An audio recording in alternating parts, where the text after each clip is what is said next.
ये कहानी है दो दोस्तों की जो कि एक छोटे से गांव में रहते थे। एक बार वो दोनों किसी काम से शहर गए और वापस अपने गांव लौट रहे थे। उनके गांव तक पहुंचने के लिए उनको एक घने जंगल से होकर के गुजरना था। और जब वो उस जंगल से गुजर रहे थे तो एक दोस्त को प्यास लगी और वो पानी ढूंढने के लिए रास्ता भटक गए। थोड़ी ही देर बाद शाम हो गई और रात होने ही वाली थी। तो उन दोनों की नजर एक गुफा पे पड़ी जो कि पेड़ों से घिरी हुई थी चारों तरफ से। तो उन्होंने सोचा कि यही जगह ठीक है रात बिताने के लिए। तो दोनों ने कुछ लकड़ियां इकट्ठी करी, उस गुफा के अंदर गए और आग जला करके वहां पे बैठ गए। रात का वक्त था, गुफा के अंदर आग जल रही थी, बाहर बिल्कुल अंधेरा था और कुछ जानवरों की आवाजें आ रही थी। तो उन दोनों में से जो एक दोस्त था वो अंदर ही अंदर डरने लगा, क्योंकि उसने भूत प्रेतों की बहुत कहानियां सुनी थी कि रात के वक्त जंगल में कुछ भयानक आत्माएं भटकती हैं और अगर उनको कोई ऐसा भटका हुआ आदमी मिल जाए तो उसको नहीं छोड़ती। तो जब उसने भूत प्रेतों की बात अपने दोस्त से करी तो उसके दोस्त ने हंसते हुए उससे पूछा, क्या कभी तूने किसी भूत को देखा है? तो उसने कहा, नहीं मैंने तो नहीं देखा, लेकिन मेरे कुछ जान पहचान के लोग हैं जिन्होंने देखा है। तो उसके दोस्त ने उसको समझाने की बहुत कोशिश करी कि यार ऐसी सुनी सुनाई बातों पर विश्वास नहीं करते हैं, अब तू सो जा और मुझे भी सोने दे, मुझे नींद आ रही है। और इतना कह करके उसका दोस्त वहीं पर लेट गया और थोड़ी देर में सो गया। लेकिन वो जो अंदर से डरा हुआ था वो लेट तो गया, लेकिन उसको नींद नहीं आ रही थी। उसको लग रहा था कि शायद यहां पर कहीं कोई है जो छुप करके कहीं से उसको देख रहा है।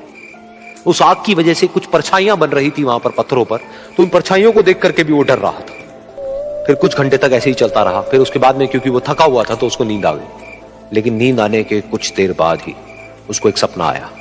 सपने में उसको एक बहुत ही भयानक परछाई उसकी तरफ बढ़ती हुई नजर आई। अब जैसे जैसे वो अंदर से डरता चला जा रहा था, वो परछाई उसके और पास आती चली जा रही थी और बड़ी होती चली जा रही थी। और उस परछाई में एक हाथ उसको नजर आया जिसके बड़े बड़े नाखून थे, और वो हाथ उसकी तरफ बढ़ता चला गया और उसके गले तक पहुंचने ही वाला था कि तभी वो डर करके एकदम से उठा।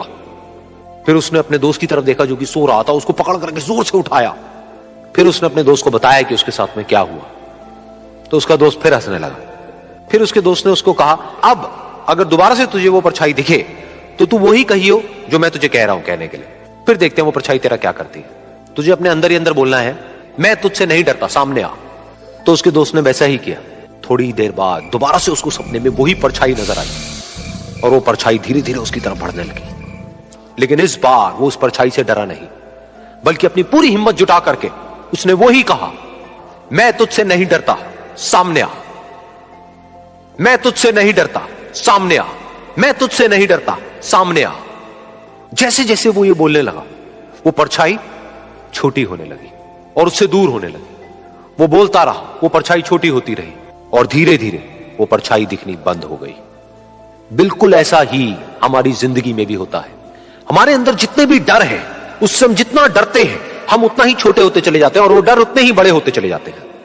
लेकिन अगर हम अपने अंदर के डरों से नहीं डरते हैं और उसका सामना करते हैं तो दुनिया का ऐसा कोई भी डर नहीं है जो कि हमें डरा पाए।